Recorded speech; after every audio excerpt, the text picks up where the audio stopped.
Alright, can we get the one shot without fadeaway? Let's see. We got the rack set up. And... okay. Let's go! Beautiful. Alright. And look at that. You can just freeze the upper half with the frozen heart. That's actually ridiculous. Oh my god. Too easy. Round 2. Let's go. Alright, this time we're going to use the Plague Bearer. See if we can get the one shot right off the rip. Come on. Let's go. Yes! Freaking crazy, man. Oh, this build's awesome. Alright, finish up the upper half. And there we have it. Takedown obliterated. Next test, Guardian Takedown.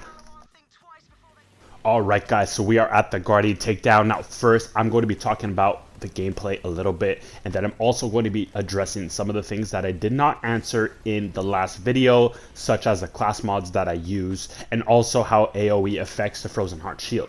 So first of all, in the gameplay right here guys, the main weapon I like to use for the Guardian Takedown is the Plague Bearer, simply because of how much damage and how many enemies it can kill at once. Now when it comes to the Plague Bearer, this thing is great because it projects homing missiles that go and find and target enemies, and with the combination with this weapon, we can actually add things like area of effect, splash damage type of rolls, and heavy weapon damage rolls to really make this weapon shine and absolutely destroy. Like you guys see here, we pretty much can one-shot everything in terms of the creatures or anything in the game with that.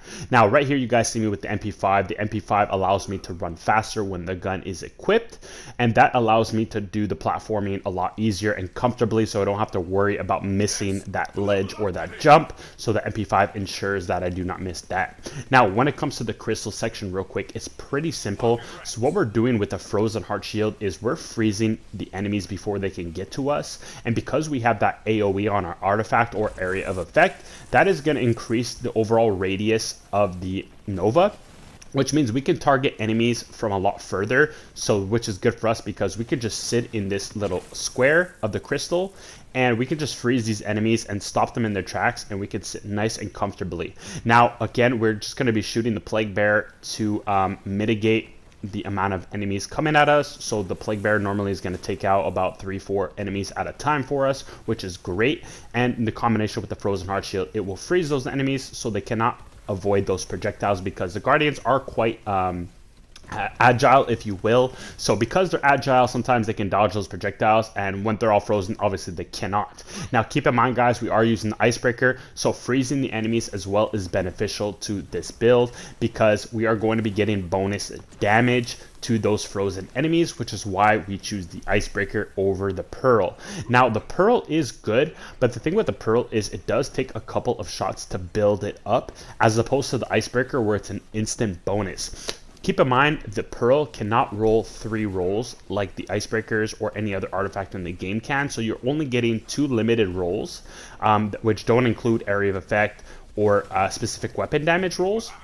So you lose out on that, plus you cannot roll a Victory Rush, Auto Idol on the prefixes of a Pearl. So you're losing on all those advantages. That's why I definitely prefer the Icebreaker in the long haul. Plus we're killing enemies so fast that honestly it's not really that big of a difference. Plus we are using the anointment. The best anointment for this build, by the way, is going to be ASC next to mags 100% elemental damage. Now you can play around with that, because what you're going to want to do is match the element against the enemy's weakness. So if, for example, with the reflux only comes in corrosive, but what we can do for this is actually choose the element we want with the ASC / action skill N, for those who do not know what the ASC means. So because we can do that, we can have the corrosive as the main element. Then we can pair that, for example, since we're doing the Guardian Takedown, they all have blue bars. We can equip a shock ASC next to mags, which is awesome. Plus we can add another roll on our grenade with an ASC, let's say radiation or whatever, or shock, to add even more damage against the Guardians. So this method is the best that I found in the game for overall damage. The fact that we get racks so frequently, which I'm going to talk about in a second, allows us to always have all of our anointments active all the time, which is super important to do a lot of damage with this overall setup. Now, one of the main advantages with the Frozen Heart amongst all the other shield options you guys may have is the simple fact that it makes your life so much easier. For the fact that, first of all, you can crowd control like crazy and just freeze everything. There's so much that you can freeze as opposed to not freeze. I mean, we can freeze Wotan's upper half to show you the level of what can be frozen in this game. There's very few things in this game that cannot be frozen, which is just bosses in general, so just the big bosses, but pretty much everything else you can freeze instantly, which is really, really nice. And because you can freeze enemies, now what that does with weapons like the Monarch or Maggie's or the Bloom, things with multiple projectiles, what that allows you to do is just aim at their critical spot. You guys see that these enemies are frozen, they're stuck in time, so you basically have a free kill right in front of you.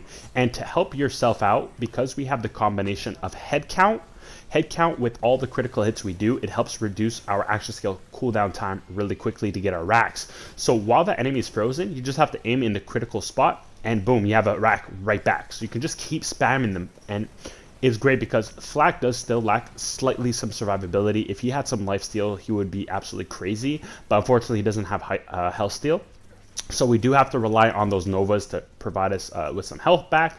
And we also have to rely on those racks to health steal for us as well. So those are things you want. Another little tip too, when you guys are using grenades with Flak, you can try to find grenades also that provide some health steal if you can, like transfusion grenades and stuff like that. I saw a couple people in my comments talking about that, and I thought that was actually a good idea.